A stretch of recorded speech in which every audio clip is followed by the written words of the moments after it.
There was a woman in a previous parish of mine who had a beautiful family.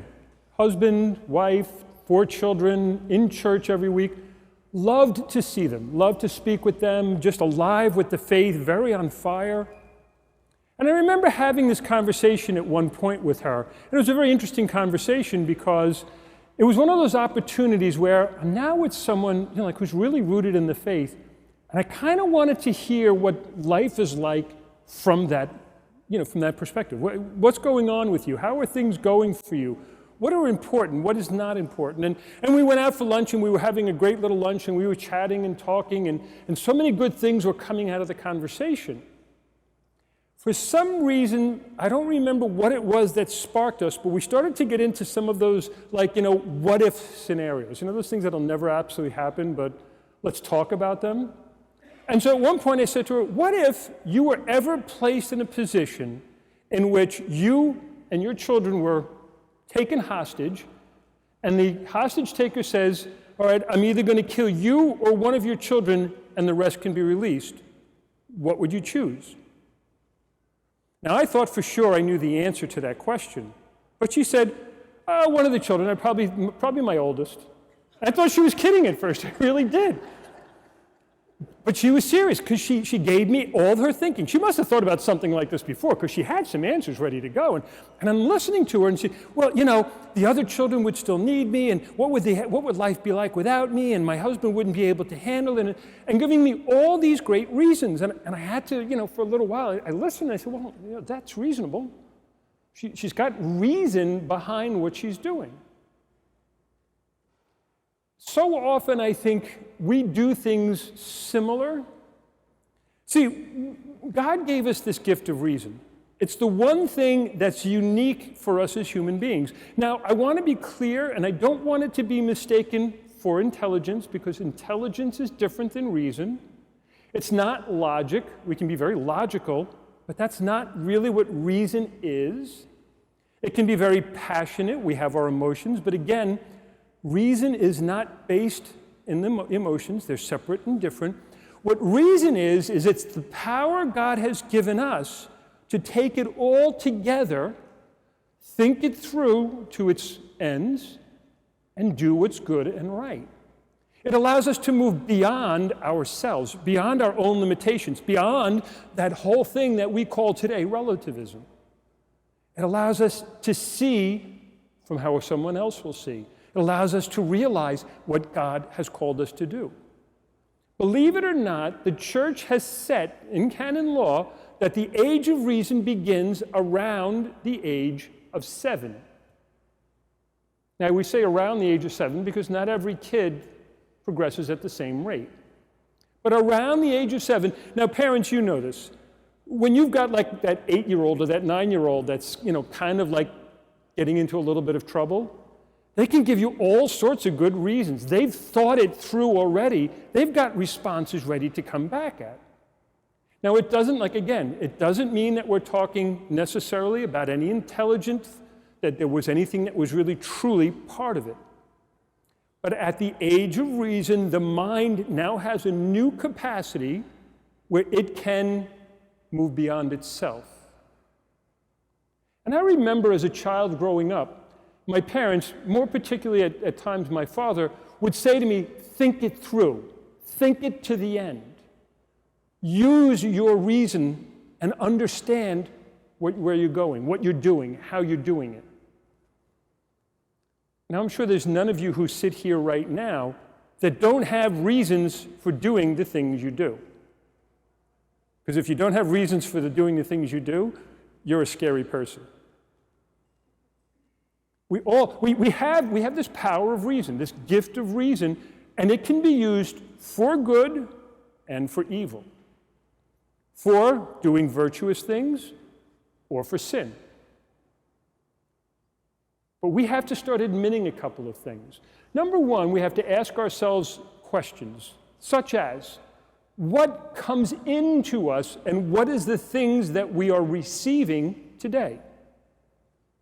Now, anybody can be sitting here right now and saying, I'm impervious to the world. The world doesn't affect me one iota. I beg to disagree. I think that the culture in which we live, the time in which we live, the forms of art that we consume, the social media that we interact with, the music that we listen to, all have impact on our outlook and our reasoning process. And so, again, we have to ask ourselves, what are we being fed? What's the steady diet that we're getting? Now, believe it or not, there are articles that I have read. There are social scientists who are using their science to manipulate people. If you don't believe me, I'll give you one of the articles. I have a whole bunch of them. I have a book. There was a book that was edited by a woman named Dr. Jane Brown.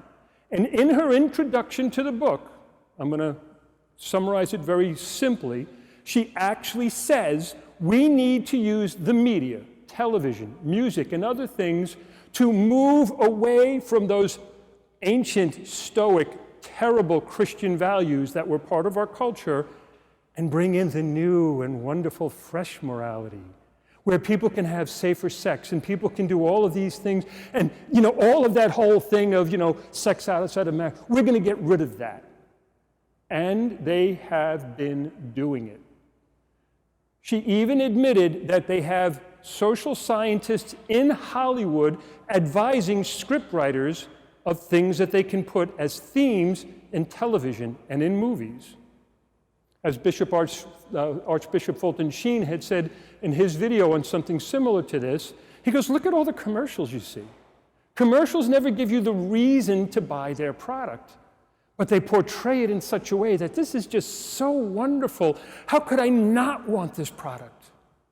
And so they play with our passions, they play with our emotions, they play with our very perception of things to make us do what they want us to do.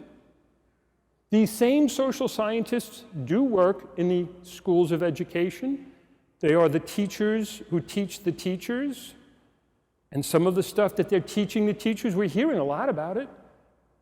We don't always agree with it. We don't always say, no, that's not what the purpose of it is. And so the gift and the use of reason is a lot harder to do today than it was even 50 years ago, 100 years ago. And that's why I ask you, be a better Christian. Today's gospel, I love today's gospel. Again, we're in that section of Luke now where we're going to get all of these great parables. Last week, the prodigal son, we call it the prodigal son, such rich imagery of the father and his two sons, such rich imagery. And as I said last week, and I want to remind everybody, that's not meant to be educative, it's meant to be formative. Where Jesus is giving this thing, and all of us could sit down right now, read that parable again, and if I asked any one of you what the point of the parable is, you might conclude with Jesus, you cannot love God and mammon. But it goes far beyond that, because when we sit with the parables, when his disciples would sit with the parables, they would see different vistas opening up. Through the use of reason, we're able to actually get an insight beyond our own limitations into the mind of God, into what we call objective reality. That, my dear brothers and sisters, is why God gave us the gift of reason. That we can get beyond our very limited human selves and understand the great mysteries as ordained and created by God. And so, what did this steward do? His own master applauds him. Hey, that was pretty prudent. You were pretty quick. I didn't expect that from you. But what did he do? Why do we call him the dishonest steward? Now, for many, many years, I really didn't understand, and I thought he was stealing from his master. He wasn't stealing. He wasn't stealing at all. It was his commission, basically. What he gave back to these people was what he was doing. He was taking his master, he was taking more than his share. Maybe he was only supposed to have a 10% commission, as we heard. He had a 50% commission on the olive oil. That's pretty darn good, if you ask me. That was his cut. So whatever his master got, he got half of it. And so what is he doing? The dishonest part is first he was lying to his master, he was cheating his master, but also he's lying to the people that he was about to manipulate. Listen, I want you to be my friend. Look, here's half your money back. Wouldn't you remember me later on? Boy, he's the nice guy. He's manipulative. And he's being very prudent. He's using the power of reason to get what he wants. Now, all of us, let's face it, we're like that steward. We have this instinct of self-preservation. There's nobody here that I know that would say, I'm not going to get food, or I don't want to live in a comfortable home. There's nobody here that would go around saying, I just want to die of starvation tomorrow. Because the instinct of self-preservation kicks in. In effect, this steward was not trying to do self-preservation. He was trying to do lifestyle preservation. He didn't want to give up his ritzy lifestyle. Hey, listen, I got a good house, I got lots of good food, all the wine that I want, I got all these people that come to me. I'm not giving that up. His social style. And what does he do? He goes out and manipulates others to make sure that he gets what he wants.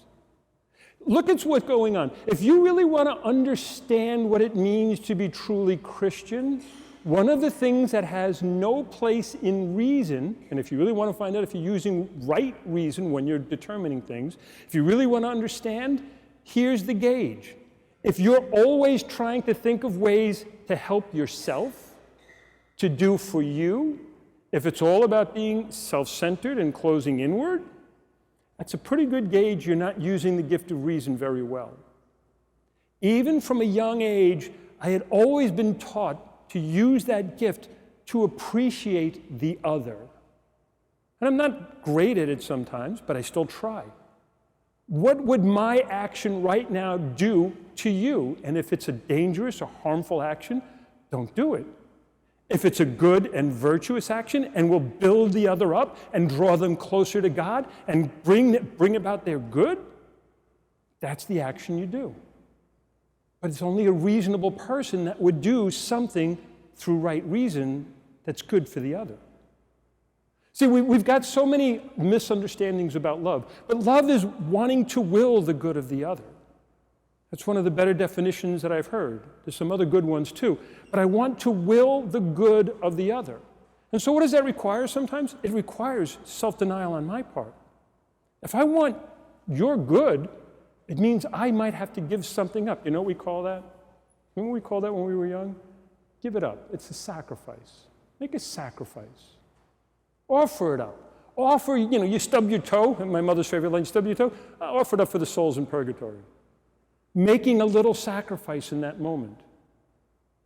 Here is the ultimate gauge, if you will.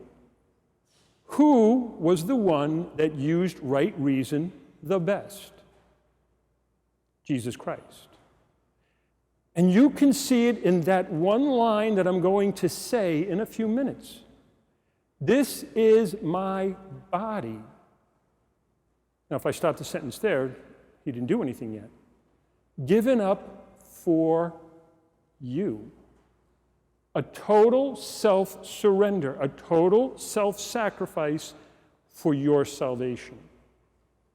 And the Christian way has always been such.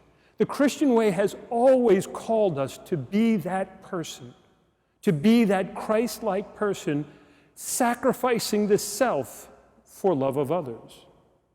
And so after I thought about what that woman had told me all these years ago, when I saw her again, I said, but where's the element of willing the good of the others? You just willed evil on one of your children for your own good, for your want to stay alive, for your want to be the great mother and the great wife. Jesus says, no, I should give me for you. And that's what he did, isn't it? And that's why I love reading these parables. I love praying over these parables. And I'm going to ask you, take last week's parable, take this week's parable, and spend some time rereading them again. Read them 2 and 3 and 4 times this week. And just hear the voice of God. Who's speaking to you the loudest? Is it God speaking to you the loudest? Or is it the devil speaking to you the loudest? Is the devil trying to take you down that path of self-centeredness in your life? And you need to hear Jesus say, don't be that person. Maybe there's someone out there struggling that needs me to make a sacrifice for them. Give up some of my time, give up some of my money, give up some of my energy to help. Instead of just being we have so many people today, and I understand it. We feel this pressure in our lives. So here's my recommendation. Spend more time in silence. We don't do that anymore, do we? Most people I know, if they have a handful of minutes every day in silence, where really, literally, you're going to slip into a church, no rosaries, no books, no prayers, just sit in silence with Jesus. We need it. My soul needs it. I love sitting in silence. And people don't understand me. They really don't. How could you sit there like that? Very easy. I'm talking with my Lord. I'm sharing with my God. And I can't hear him when there's too much noise around me. Take those scripture readings, spend some time with them, and then just ponder them in silence. And hear God speaking to you. Because right reason is the voice of God. Right reason is the voice of God speaking you out of yourself for the other, particularly for God and for each other. And so we've got a challenge, because next week's gospel, I'm going to be honest with you, next week's gospel is the one that makes me the most uncomfortable. It's the one, whenever I pray over it, I ask myself how different I am. It's the one with Dives and Lazarus, the rich man who's got the beggar at his door, and he just keeps stepping over him every day. If that doesn't make you feel uncomfortable, you're missing the point of the story. Jesus wants you uncomfortable. And so spend some time with it. Pray with it. And then the final week, we're going to kind of flash back to the older son from last week's gospel. We're going to be told, you're just a servant. Just do what you're supposed to do. And that is do the good. Will the good of the other. And so, yeah, that's reasonable. That's reasonable. But we can't just stop with saying your reason sounded good, because you might have had bad reasoning in there. That's reasonable when this is my body given up for you. That, my dear brothers and sisters, is reasonable. God bless you.